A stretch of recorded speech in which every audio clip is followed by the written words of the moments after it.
এদিকে ফিক্সিংয়ে অভিযুক্ত বিপিএল নিলাম থেকে বাদ পড়া ক্রিকেটারদের রিট খারিজ করে দিয়েছেন হাইকোর্ট। ফলে এই 9 ক্রিকেটারকে দেখা যাবে না বাংলাদেশ প্রিমিয়ার লিগের দ্বাদশ আসরে। ক্রিকেটাররা হলেন এনামুল হক, শফিউল ইসলাম, মিজানুর রহমান, মোসাদ্দেক হোসেন সৈকত, আলাউদ্দিন বাবু, সঞ্জামুল ইসলাম, নিহাদুজ্জামান, আল আমিন হোসেন ও আরিফুল হক।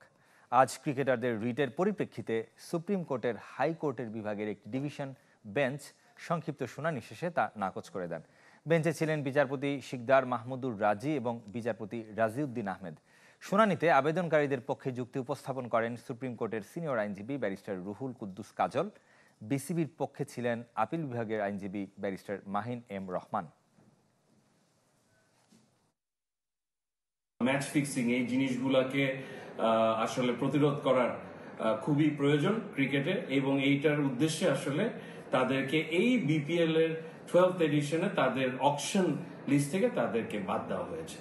এই উভয় পক্ষের শুনানি অন্তে কোর্ট তাদের আবেদনটি প্রাথমিকভাবে খারিজ করে দেয়।